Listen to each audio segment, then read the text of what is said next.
Good afternoon and welcome to my channel, Kiwi Sim Pilot. The aim of my new channel is to bring like-minded aviation enthusiasts, flight sim enthusiasts together into one forum, that is Microsoft Flight Simulator 2020, and bring you real-world operations in New Zealand and Jetstar. As you can see, here we are parked up at Wellington. Not a particularly great day in Wellington, and we're currently attached to the jetway at stand 17. So this is the first video of my tutorial series. This will be a cold and dark video, and we will be hopping into the flight deck very shortly into hopefully a cold and dark aircraft, and we'll be going through the preliminary checklists, getting the aircraft powered up, and also going into the cockpit preparation. So yeah, once again, welcome to my channel, and hope to bring you some valuable content, and look forward to eventually doing some streams and hopefully meeting you all on stream. Okay, so let's get started and get into the cockpit.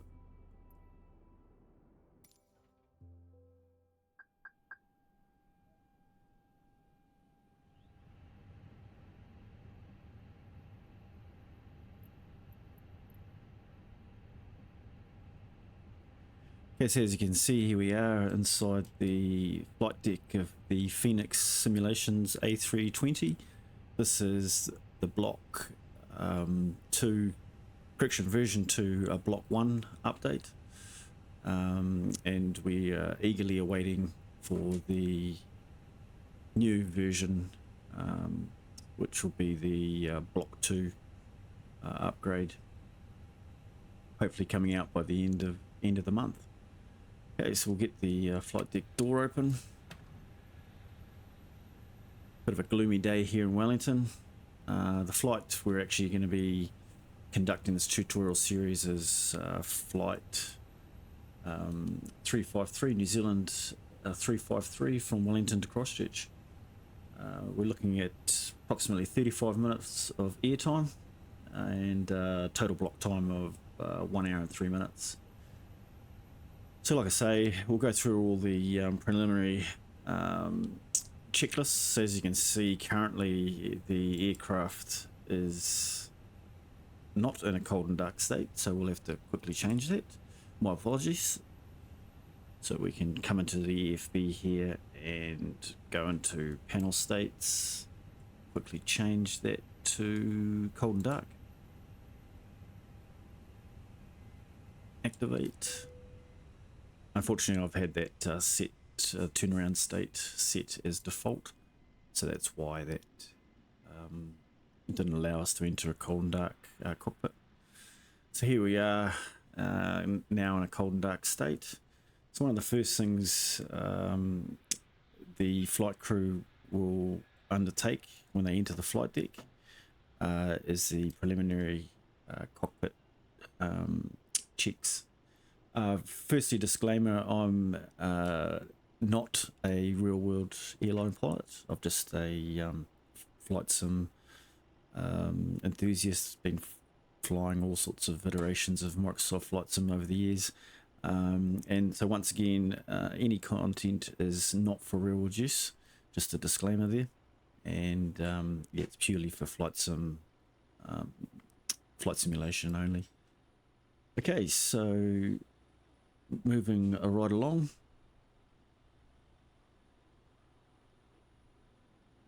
So what we want to do is, when we enter the cockpit and take a seat, we want to be checking that the parking brake is in the on position, which it currently is. Ground spoiler is disengaged. Speed brake, so that's engaged, that's disengaged. Flaps are up, which they are. Throttle quadrant. So I want to make sure the throttle quadrant is in the flight idle gate. So I'm using the Thrustmaster Airbus Captain's Edition with the side stick as well. And I find it very good for use with the Fenix A320. Okay, so moving right along.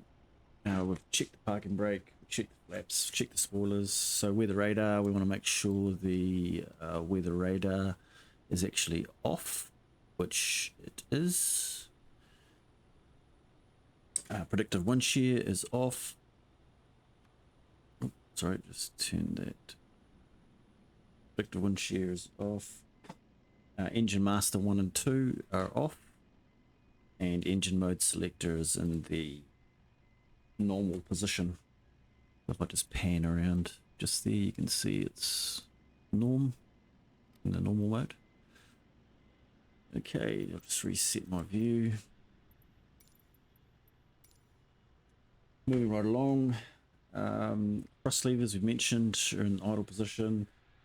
Gear lever is down and the wipers are off. We may be using the wipers. As you can see, there's a bit of rain hitting the flight deck window. Okay, so we'll now move into the overhead preparation.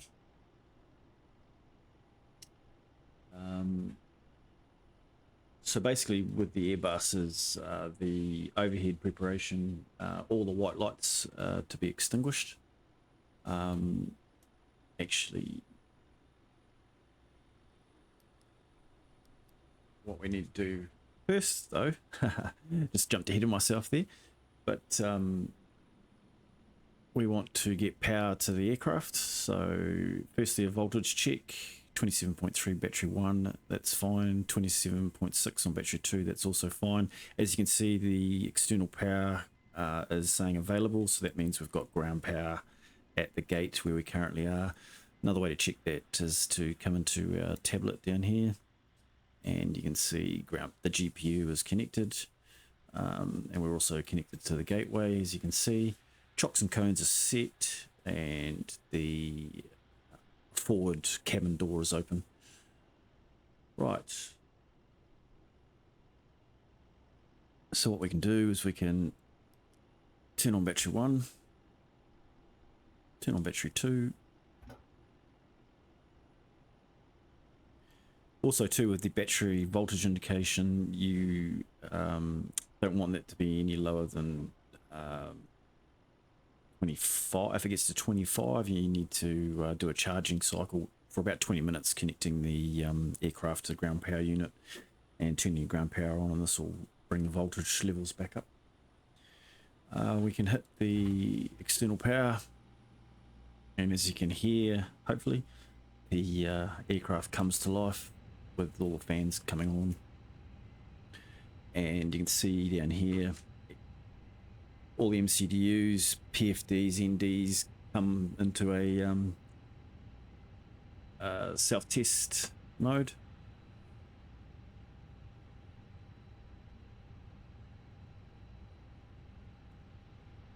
So we've powered that on, back to the overhead. So we want to make sure the ground, crew supply, we'll turn that on. Once again, the white light extinguish policy, turn that on. Ground control, we want to turn that on, and then do a cockpit voice recorder test. Push that, we've got the audible tone, so that's fine. We want to flick that switch down to captain.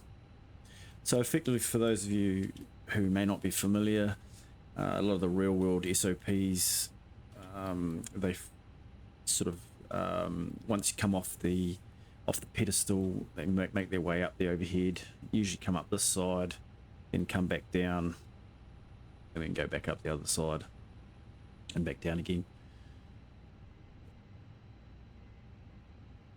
So we've turned the ground power, the ground control, we've done the cockpit voice recorder test and heard the audible tone, that's fine. So the evacuation switch, you want the into the captain position, not captain and purser. And the navs, sorry, first of all, we want to make sure the exterior lights, so we want the wing light on and nav and logo into position 1 is usually the captain, position 2 is the co-pilot. Okay, so signs, we want no smoking on. Sorry, I'm just jumping out of sequence here, but as we come up this side here, we would turn the IRSs on for alignment. So firstly IRS 1, then IRS 2.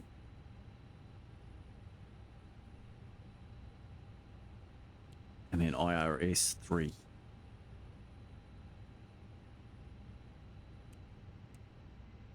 That's set to ground speed, track 1. So coming back down, we can do the APU fire test.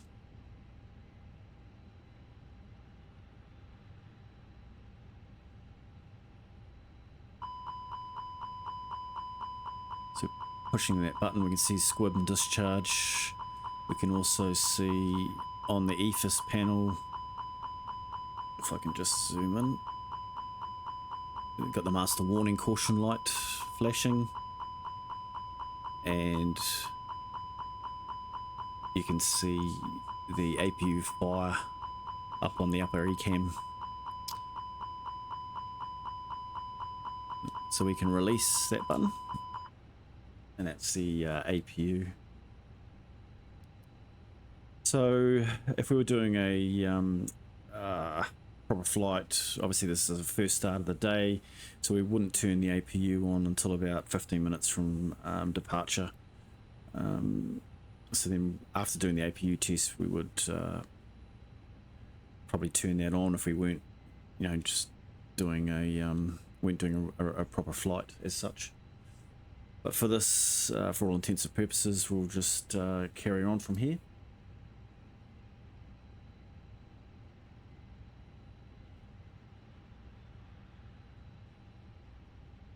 Okay, so we can do also the engine fire test, same again. Come back down to check the EFIS master warning caution lights, both captain and pilots are illuminating. Sorry, captain and co-pilot sides are illuminating. Upper ECAM has engine 1 fire, and then down on the lower pedestal, just below engine 1 selector, you can see the fire illumination button. If I just zoom in, there's fire illuminated for engine 1, so we can release that. Same again, engine number 2. That's good, that's good. Upper ECAM, lower pedestal, we can release that.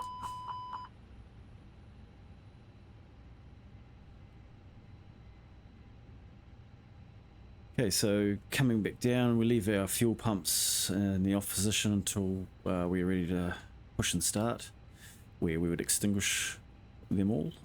Moving down, packs, we can set our environmental controls, so the cockpit, forward cabin, aft cabin temperatures.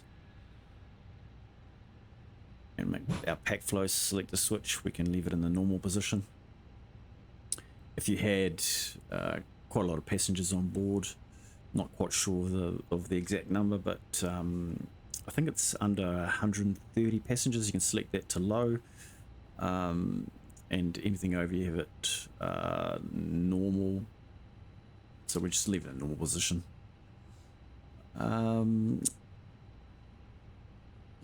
Landing elevation, you want that to be set currently where it is, so in the auto position. I hope you can see that a bit better.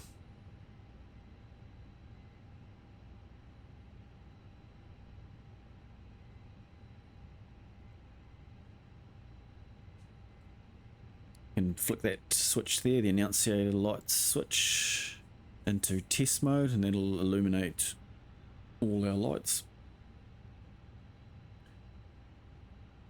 I usually do this in case there's any bulbs that have blown in some of the lights. Looks pretty good.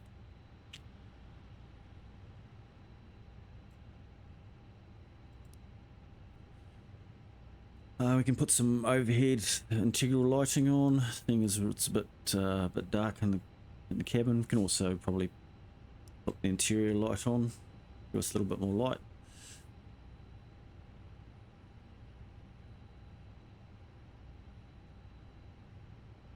Okay, so moving down, so we come back down around here. Wiper hats off.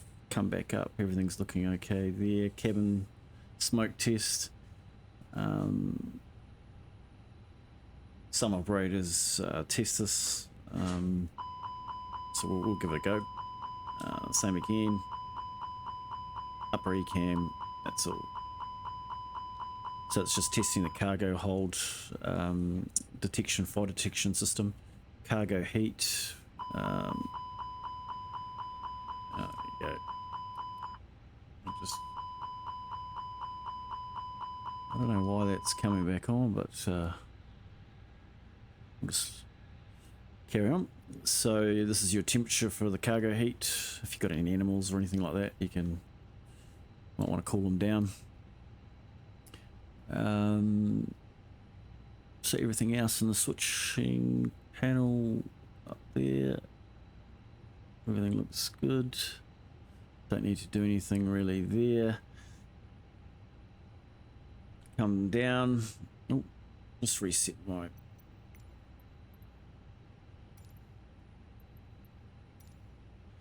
Okay, so we can come into the EFA panel up along here.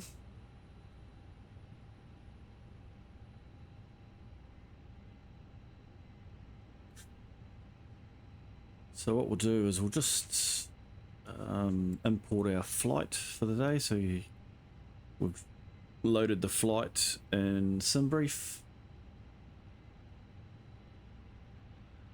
and we can just hit, once you've got all your details, your SimBrief ID or pilot ID or SimBrief username, you can bring that all in on the Fenix main page, and then once you hit tap import from SimBrief, it'll pull across all your SimBrief OFP and information of your flight. So we are scheduled to leave in 37 minutes. 36 minutes is the flight time, and scheduled departure time is 1:15 p.m. and we are scheduled to arrive at 10 minutes past 2. So what we can do is go into the weather page here, and this is our departure information for Wellington. So we can just refresh it. Let's pull through the latest information. So we want to set the QNH to 1012.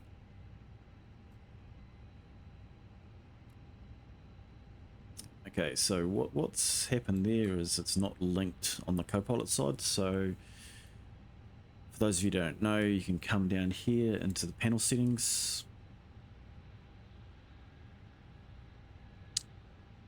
Sorry, no, it's sim settings, not panel settings. Sim settings, airframe, controls. We want to change this EFIS barrow control to linked.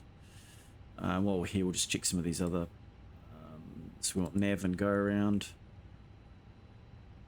radio altimeter callouts. It's looking pretty good. Cabin. So for those of you that are running low-end systems and you're worried about frames, you can turn cabin lights and cabin visibility off.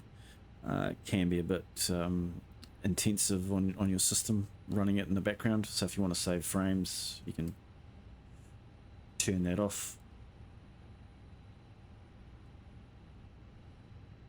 So we're looking outside. but you'd have your cockpit door closed, obviously, so you can put that back on. I like having it.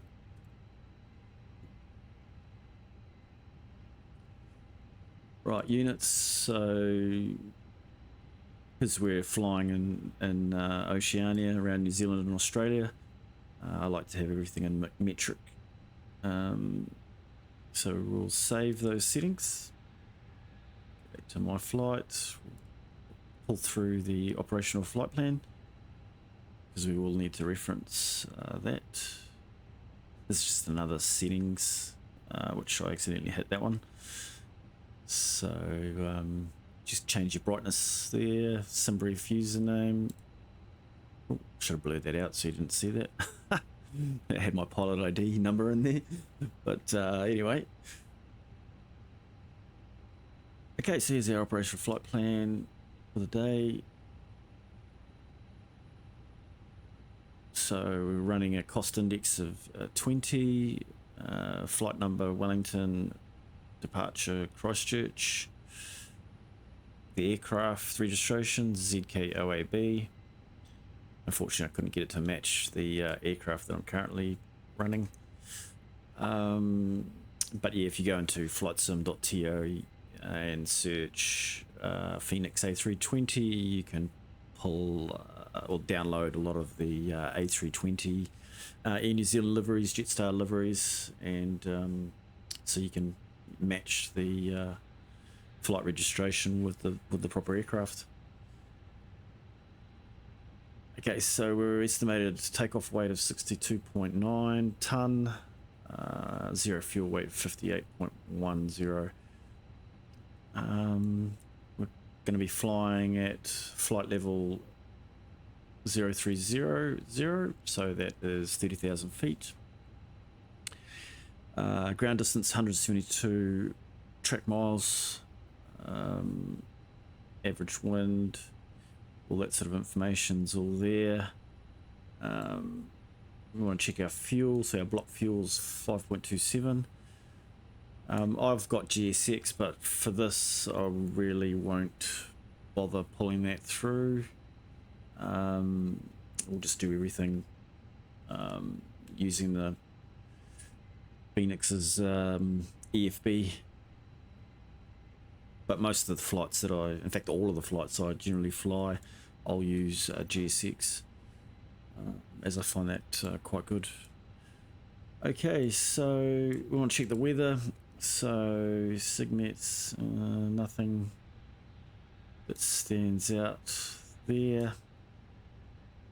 So departure from Wellington, what have we got?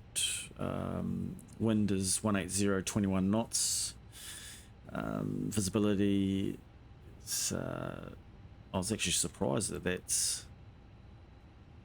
quite a good visibility, really, given the conditions. So clouds, few at 3,300, overcast at 5,000, temperature 11, dew point 6 degrees, QNH 1012. So we're expecting showers, broken clouds 2,500. So the destination, Christchurch, so we've got 21 knot wind at 200, few clouds at 3,800, temperature of 12 and dew point 4.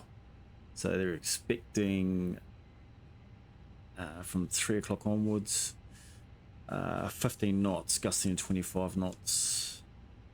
We'll be touching down before that, so fingers crossed. So here's our route and our chart, sorry, our maps.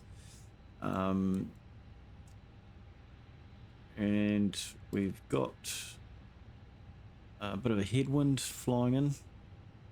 As you can see, all the wind barbs, we're flying into them.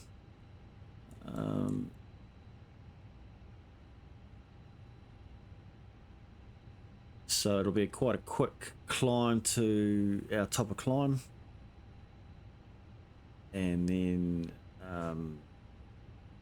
oh, actually, so we're going this way. So yeah, climbing up to the top of climb at flight level 300, and then not long after we climb, we're top of descent, start descending down to Christchurch. Okay, So that's basically all we need to be concerned with for now. Oh, actually, I'll just change that. Why did that not change? Oh yeah, there it goes. So 1012, and that's changed. I'll make sure that's an arc. Anything else? It's good. So you can change your brightness levels too if it's a bit too bright, just by dropping it down. Drop the PFD and the ND. So that's PFD, ND.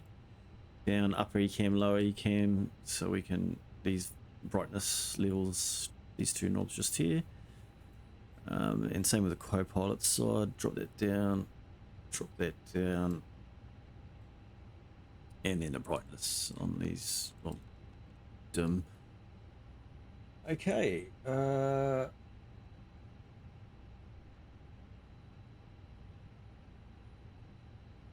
So we can also brighten up the lower pedestal. I'll make sure the gear extension is actually secure there too, as well. We're not flying on VETSIM at all today, so just want to flick that into auto.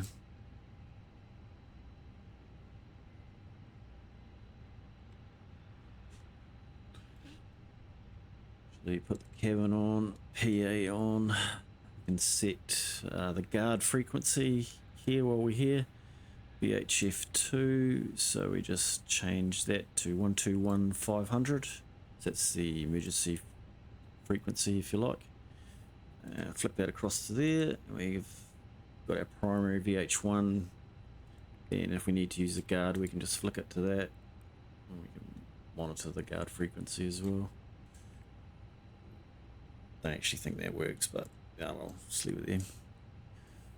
Okay, so just while we're on this side of the panel, we can brighten up the DCDU screens. This is primarily used for the CPDLC system, the in-flight text messaging from the company, or air traffic control. It's quite good for use on VETSIM for getting pre-departure clearances and the like. You can do that all through here, and it works really, really well. Okay, so we want to go into the FMGC, check these details here. The next tutorial will go into depth, more depth with the programming of the flight guidance management computer.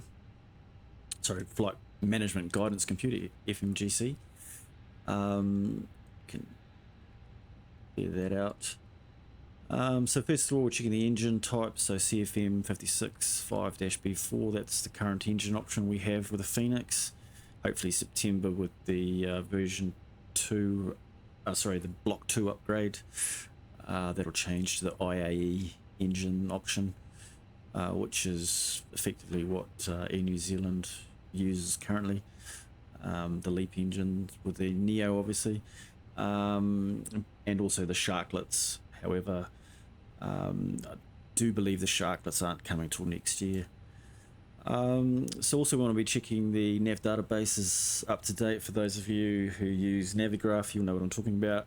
I've got a subscription with Navigraph, but you can sign up with SimBrief as well, and that's a free subscription, and make your own account, and it'll pull through a lot of stuff for Navigraph as well.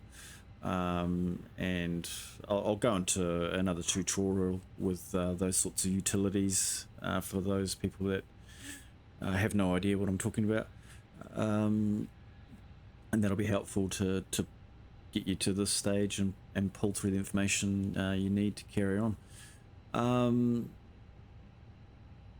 So we've checked that, and then what we want to do is go into data. We can check our IRSs, see if our IRSs are all aligned. So we've got 3 nav green, which is great. That's what we want. And we can also check to make sure that our flight information has been pulled through ACARS. How we do that is we just hit the init request button here.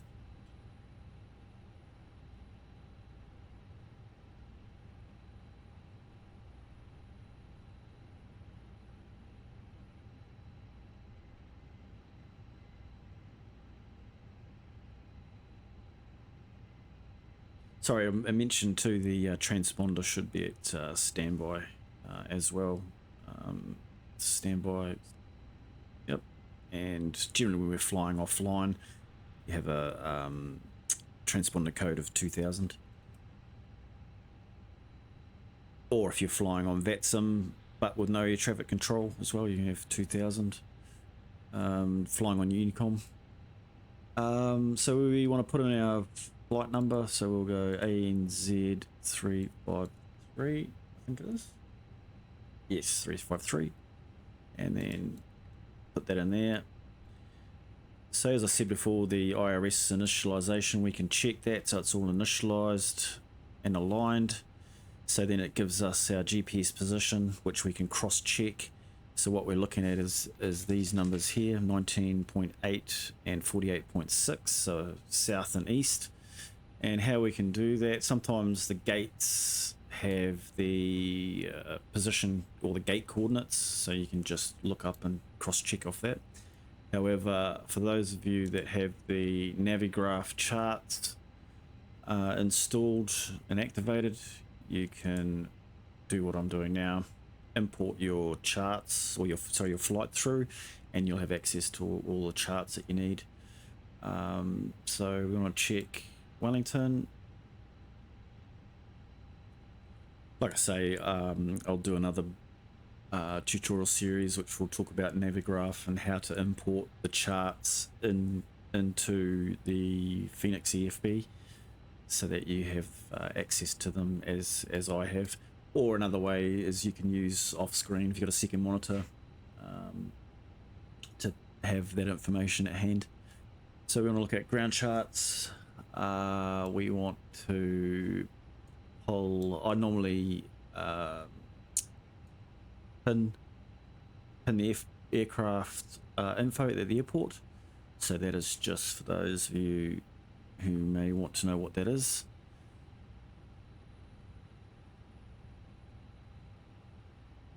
It's running a bit slow today. So that's the basically like the ground chart at Wellington. So here we are here at gate 17. So we can come out of there, pull that across. So we want parking stands and codes.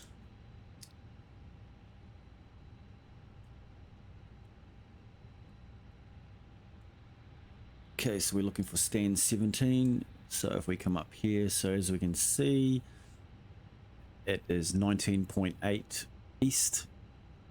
Sorry, south 19.8 and east 48.6. So 19.8, 48.6. So we are aligned in the correct position with the IRSs, so that's great. Another thing I do is I will pin the departure chart while I'm in here. So our departure we can check on our OFP.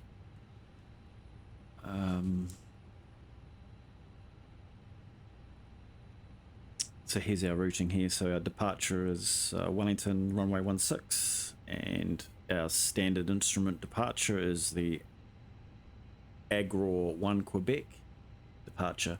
So if we maintenance MELs, minimum equipment lists, if there's any issues with the aircraft, this would also be mentioned in here. So that's all another thing to check for your preliminary cockpit preparations as well, as they apparently do in the real world. But yeah, Fenix isn't quite simulating that, or SimBrief at this point. However, they do simulate failures, which is quite good. Fenix simulates failures, realistic failures. I'm not quite confident enough yet to fly with realistic failures on.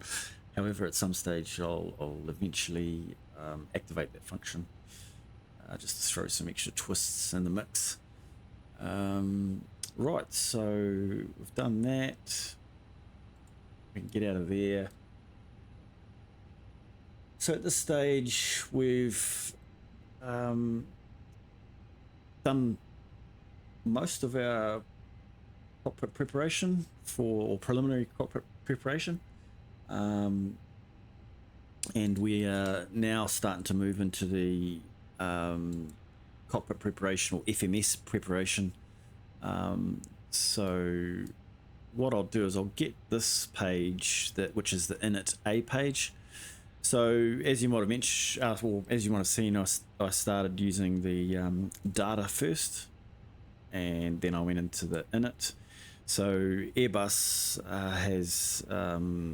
or Airbus operators, they have a acronym that they use, which is called DIFSRIP. So it's D for Delta, I for India, F for Foxtrot, S for Sierra, R for Romeo, and back to I for India, and P for Papa. So what that actually stands for is the D is the data, I is the init A, F is the flight plan, S is the secondary flight plan. I should actually, secondary flight plan. R is the RadNav, radio navigation page, and then back to I again is the init B page, and P is performance. So what we'll do is we'll complete the init A. So we'll put in the cost index, which I think was 20, which is Air New Zealand's standard cost index. Another thing is we can pull through the winds aloft for the flight. Generally do that before you put in your flight level. So we can clear the uplink, then we can check the phases. So the descent phase, these are the winds we're expecting, so 15 knots on the ground. And then we can come back and put in our flight level, which was 300. And just for those of you that may have forgotten where we got that from, it's right here in the OFP. So this is actually a real world flight that I'm flying. It's scheduled to take off tomorrow at this time.